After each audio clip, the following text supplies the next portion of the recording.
one of the questions I get all the time is, Michael, I understand a buy box. I understand daily discipline, but when should I give up and change buy boxes? Well, folks, if you know Dion's story in his latest acquisition, he simply changed his buy box by about a half an hour. He uncovered a plethora of new opportunities, ultimately buying a house hacks duplex for 400 grand that was worth 500 grand and then some. So we're going to have that conversation with Jack about changing buy boxes. When is it the right thing? When is it the wrong thing? And what's going on? How you doing, Jack? Good. Thank you for having me on again. It's definitely a pleasure to be on. Awesome. Remind folks, what is it that you do in real estate? You are part of my school community, obviously. But why don't you just remind us, who is Jack? Well, I invest in the Pittsburgh market, and I buy small multifamilies just north of the Pittsburgh city. And I've always enjoyed real estate. Oh, and something that I just remembered, you guys always talk about the 5 years of suck. And I'm just got out of the 5 years of suck, and I had a thought the other day. It's like, boy, if this sucks, it's not too bad. Good for you. Good for you. Just so I'm clear and the audience is clear, when you say small multifamilies, I'm guessing duplex, triplex, quads, or is it something different? Correct. Yep. Awesome. And you like those because 30-year financing, fixed rate debt, it all makes sense, right? Yeah, and plus I can use the MLS. They're easy to find, and it's easy to crunch the numbers on in a quick hurry. Yeah, very, very cool. So I don't know the Pittsburgh area or your buy box at all. I'm just curious, what does the duplex cost up to a fourplex? What are we talking rough and tough? So I'd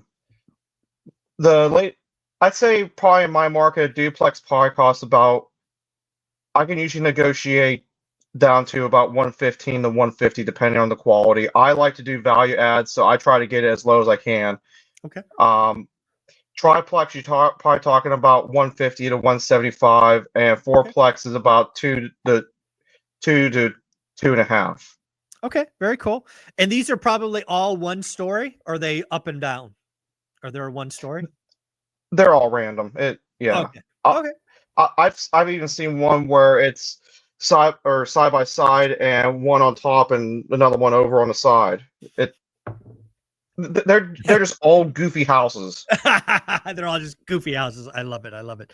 And remind me, Jack, how long have you been doing small multis in that area? I guess 5 years. I think I'm in year 6. Okay, you're in year 6. You just said that. Sorry about that. Very, very cool. No, you're good. I'm not even exactly positive it's 6 or what it is. It just, time just goes. There you go. And as you sit there today, how many units do you have? I have 4 duplexes. Well, 2 duplexes, and the one I just acquired back in June is 2 duplexes, but the roof is all part of one structure. So I'm calling it a fourplex, even though the mortgage company is telling me it's a duplex. All right. So you have 8 units then. Yeah. Very, very cool. Yep. 8 units. And do you self-manage? Yes. Awesome. All right. Very, very cool. So let's get into the topic at hand. You had been looking at a specific buy box for a while, not seeing a lot of opportunity there. And it sounds like you just found a new buy box, kind of the Dion thing. And you're amazed at what you're seeing. Is that kind of where we're at? Yeah, so I always had a buy box ever since I started. I know you said not to have multiple buy boxes, but this is just like a curiosity buy box. And I might see one house a year pop up into it. So it's not really taking that much bandwidth.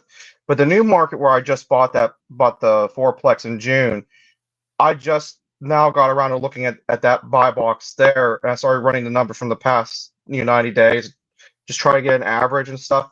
And I was surprised. There's on average usually about 6 single family homes that are under $60,000 that would cash, the rent would be right around $1,200 a month, and I would cash flow about $600 a month off of the place. And in order for me to look at these places, they need a light remodel. So I want to go in, paint, floor, and do a roof in 5 years, and maybe just update the hot water tank and stuff. Like I want a super light remodel, Okay. and I found 6 that fit that buy box. Wow. So let me summarize what you're saying, because this is the power that a buy box gives you. So you've always looked at small multis, right? You have 8 units today, but you had this little, like, I'll call it this wish or dream buy box, single family home, sub 60K, light remodel. And in the area you were buying small multis, those were very rare. Once every other month, they'd pop up, they'd be gone. You find a new market. Yeah, I wouldn't even say that often. Like maybe 1 or 2 a year. Okay. So very, very, very rare. Super rare. So now you go to a new market. How far away is this new market where the fourplex is versus where you, is it 15 minutes, 30 minutes, an hour? What are we talking? It's the same town as the fourplex where I just bought it. So Right. where mine the fourplex is in the valley in the bottom near the where they work on trains. I forget what they call that. Some type of steel yard. These are up on the hill. Okay. So it's like 5 minutes from the fourplex and about 20 minutes from where I live up north. So this is the power. So this is the power that a lot of people sometimes miss, right? We get anchored on a buy box, you know, and it really happens a lot in California. And maybe that's just because I'm in California, so I see it all the time. You know, people are looking at a buy box, they do 90 days and they're like, nothing works here. And their only answer is to go out of state.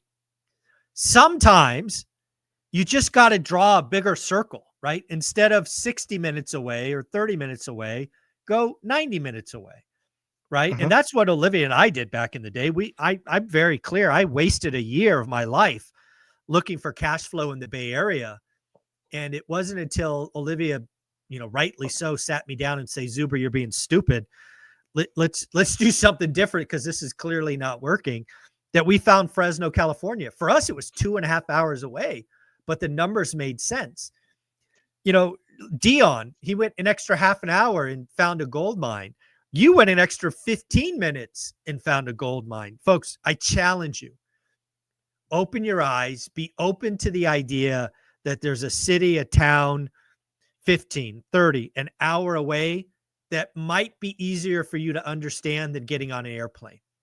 I think too many people jump to out of state without looking at out of area. Does that make sense? Oh yeah, I definitely agree with you 100%. And the other thing I want to add is know what you're buying. So like if you have a certain yield that you need to get for a property, do not stray from that. And if you're not the type of person that can handle remodels, like you're busy, you have a highly stressful job, don't be doing what I'm doing and doing remodels and stuff. I enjoy doing the remodels, and I like going in there filming the cat urine infested place and doing the before and after pictures. But if you can't handle seeing a cockroach and stuff, don't do it. My strategy is not for everyone. Yeah. I love that. I love that self. Know thyself. I think Pace Morby told me that one time. Know thyself. Know what you're ready for. Don't get on, don't put yourself in a position where you're going to get stressed out. I mean, it's just not worth it. Know thyself. So I forget, are you actually doing the remodeling? Like, do you go get your hands dirty and change the floor and paint, or you just oversee it? Both. Okay. Yeah. So, it just depends on how busy I am at work at that time. I'm actually really good at doing flooring, so I don't mind doing the flooring, and I'm do interior painting with my landscaping company. So I'll go in and I'll shoot all the primer, and then I'll roll out the paint. Nice. But if I'm busy, certain things I won't do, especially with me doing a W-2 job and running a business and stuff. I will not do bathroom remodels. They take up too much time, and so I pay a handyman to go take care of that. And if I can't easily install cabinets, and by cabinets I'm talking, I use a French cleat system, which is very rare in America. It's what Europeans use to hang, because they take their cabinets with them. If I can't install a French cleat system, I don't hang them. Okay. Or if I have to cut end boards and stuff, I don't do them. Got it. Again, know thyself, know what you want to do. That makes a lot of sense to me. So I love what you're doing here. Again, folks, buy box is everything. It gets discipline. understand the yield. To your point, Jack, know what yield you'll accept. But sometimes you can get so much more for your buck if you just go out of area versus out of state. Out of state brings on a whole new level of risk. It's not impossible. It's not, it's not a guaranteed loser. It's just more risk.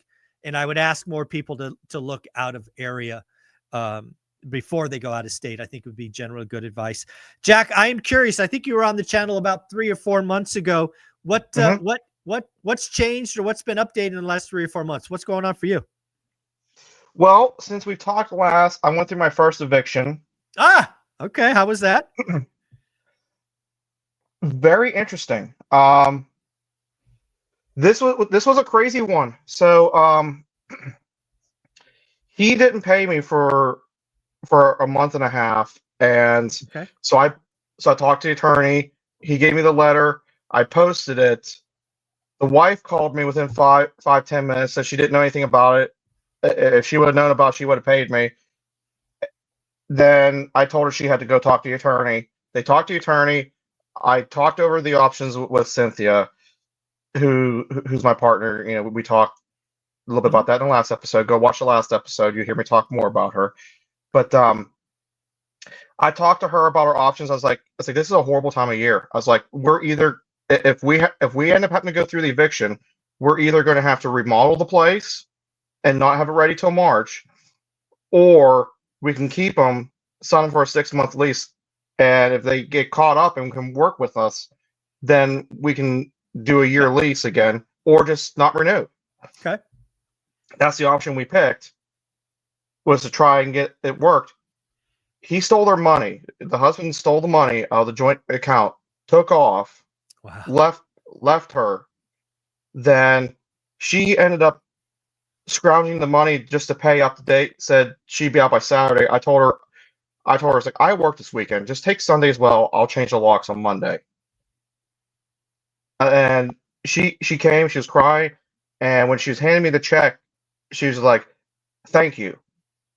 I was like, for what? I was like, I caused your marriage is this big mess. And she's like, I didn't have a kid with him. This is probably the best thing that happened. If he was going to steal, because $7,000 was mine, whatever it was to make 15 was his. If he was going to steal that from me and end the marriage, I'd rather the eviction that you posted cause all that and not have a kid than to have him leave it some other time in the future. Yeah, well, it sounds like she dodged a bullet, got rid of a total dirtbag. So, sometimes, bad things cause good things to happen. So I'm glad she had that insight. So it sounds like it turned out okay, but now you have a vacant unit that you have to turn, but you were caught up. Mm-hmm. It sounds like where you are. Yeah. Okay. It happens. Yeah, it's not horrible. I'm going to take my trailer down this week. I'm going to put the rest of their stuff into the hold for 30 days. Sure. I'm going to install 2 walls, repaint the unit, flooring. Everything's fine. Just I bought bad paint the last time because I didn't know better at that time. Lesson learned. Yeah, lesson learned. I wasn't painting.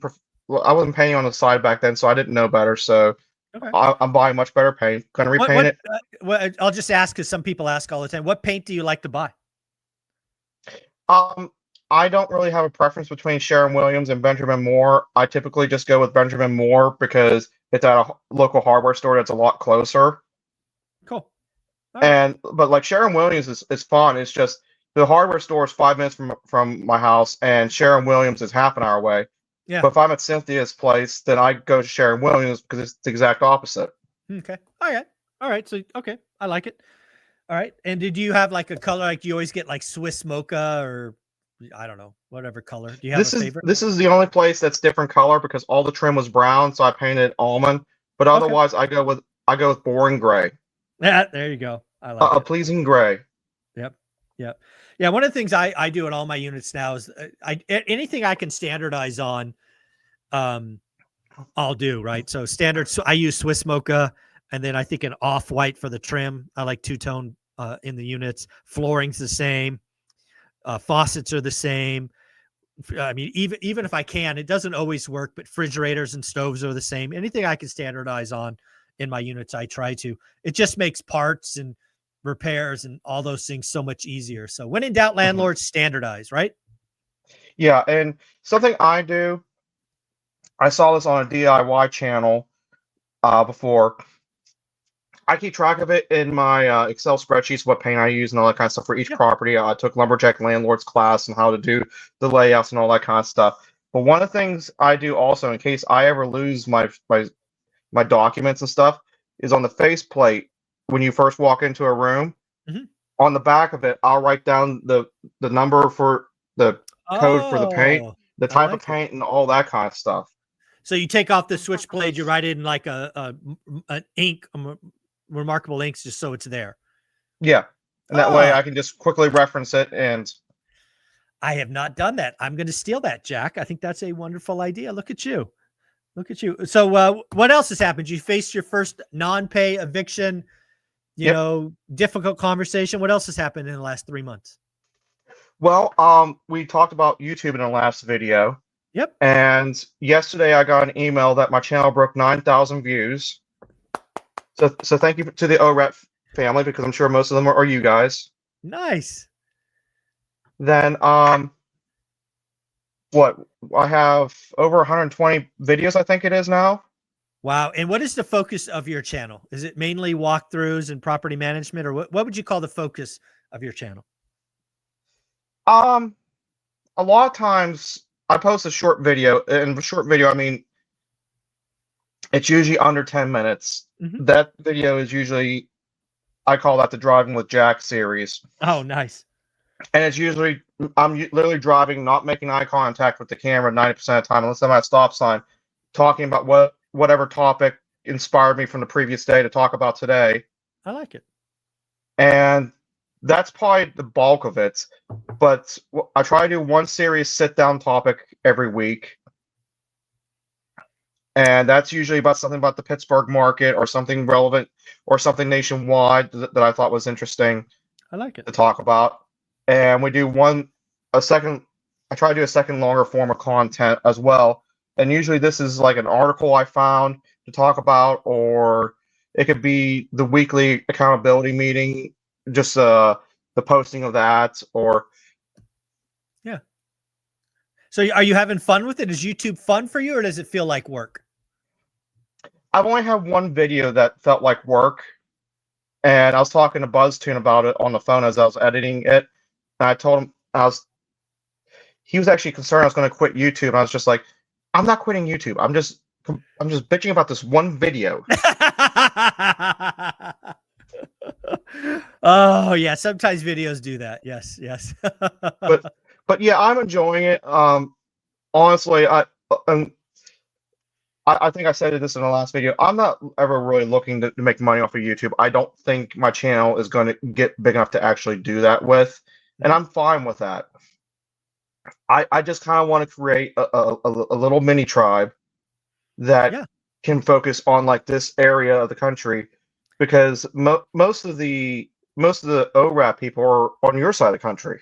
True. Yeah. Yeah, true. I think, one of the things I think you're going to be surprised at, assuming you stick with this maybe for another year, is if you keep that Pittsburgh focus. You're absolutely right. You won't have a massive channel, but you'll have a channel that's very deep, and you'll have relationships and meetups, and you'll be able. Here's a prediction for you. This time, 2025, so 365 days from now, you're going to probably start finding deals. You'll probably find some private money. The opportunities that come from this, if you keep oriented on Pittsburgh, is going to blow you away. Millennial Mike is a perfect example of this. Millennial Mike, for goodness sakes, lives in Seattle, but he's the king of Gary, Indiana.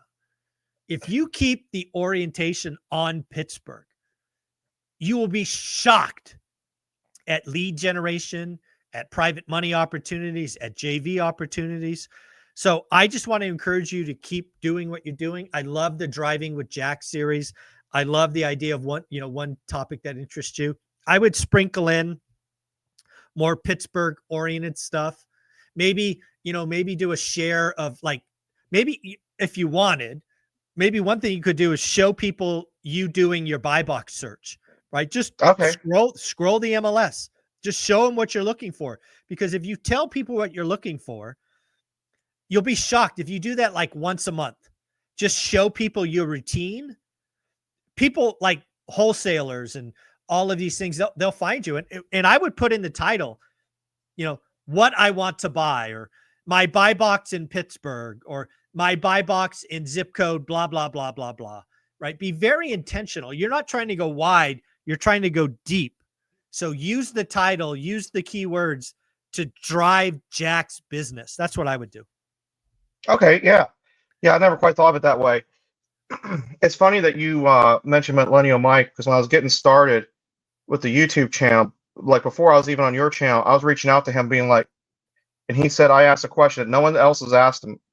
I told him I wanted to be the king of Pittsburgh. What do I need to do?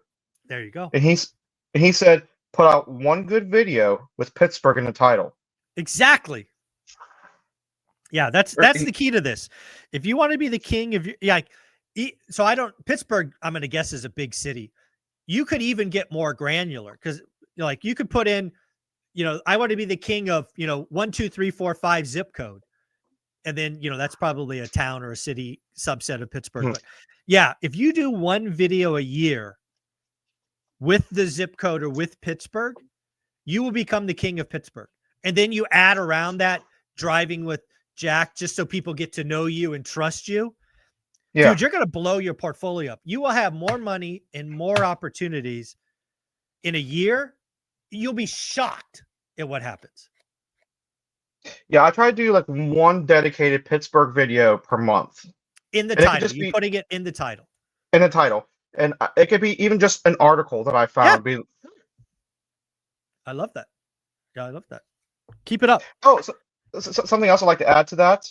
Sure. So I've always had a bit of a speech impediment, and I have to try to keep very calm when I'm talking. Otherwise, I turn into a stuttering machine gun. Okay. Didn't know that. Reading out loud amplifies that very badly. So something I did to work around that is I use AI to read the article. There you go. Using AI. I'll use ChatGPT to have it summarize it so it's not boring people to death. And then I just keep pausing it, and I'll put my input and reflections on the article as it's reading it. I think that's a genius idea. I think using technology to facilitate summarization, and then you adding your experience and your color around that, I think that's a great idea. Take a weakness and make it a strength. Genius. Good job. Thank you. Yeah. What else is going on? Do you have any questions for me as we wrap up the year? How can we close this out strong and help people? You need to get your tribe, and before you start getting into a smaller, funny, little mini tribe. I mean, Frank's done that. I'm working on that. Financial firefighter, like we've all are working on that. Become a part of a big tribe to amplify you and what you can learn and be pushed. Join school. Start watching Zuber's content. I mean, you got Dion, or I already said financial firefighter, but lumberjack landlord. You have the ORAC community is a powerhouse of knowledge that will compete with any other real estate community, and I'm referring to Bigger Pockets on that one. I found ORAC more useful than Bigger Pockets ever was. Yeah, I would agree with that. One of the things, because I was a part of Bigger Pockets in the very beginning, I was like interview 56 with Josh Dorkin. I was a featured blog writer way back when, pre-acquisition. And when I look at what school is today, my school, one rental at a time, is what Bigger Pockets was back in the day, right? It's go-givers. It's people really doing the business. It's networking. It's helping people. And, the beauty for me is, unlike Josh Dorkin, who was always buying servers and web servers and trying to keep it from crashing, I get to lean on Alex Hormozy, to run the back end. I just have to provide the platform, a weekly live stream. I've got thousands of dollars in free education there at level 2 and level 3. I think there's a good chance, Jack, that school, probably in a year, maybe in 2 years, is the thing that I'm known for. And that's over a best-selling book. My book's a bestseller on Amazon, one rental at a time. That's over a YouTube channel with 65,000 subs and 20 million views, a podcast with 10 million views. I think school will help more people than all of that in a year or two. So school's a place to be. Dude, it's 67 cents a day. It's stupid. It's crazy. Yeah, it's less than a cup of coffee. And trust me, I drink a lot of coffee. Me too. Me too. Me too. Do the work. Do the work. Coffee cups. Well, Jack, what is the name of your channel? Jack's Business Talk. Ooh, You can find me on YouTube, and I post sometimes shorts on X. Renee recently talked me back into posting shorts on X. Yeah. I got away from it a little bit. Yeah, I think X is definitely a platform I would recommend. Like if you already got the content, you might as well post on X as well. I think it is definitely growing. Yeah. So close it out, Jack. What are your closing thoughts? Happy New Year, all that good stuff. What are your closing thoughts? Happy New Year, Merry Christmas, Feliz Navidad, whatever you celebrate. Stick with the buy box. Now's the time to buy. The fourth quarter is the best quarter. Oh, I agree with that. Yeah. I think the opportunity motivated sellers are there. Right disrespectful offers. Follow up. Jared just got a property that was listed at 600 for basically 500. It is happening, folks. Believe in yourself. It takes work. Follow up, follow through. And I think 2025 is going to be amazing for the ORAT family because investors are going to be one of the only people that win because we do the work. We write deals at cash flow day one and just keep at it. Happy holidays, Jack. Happy holidays.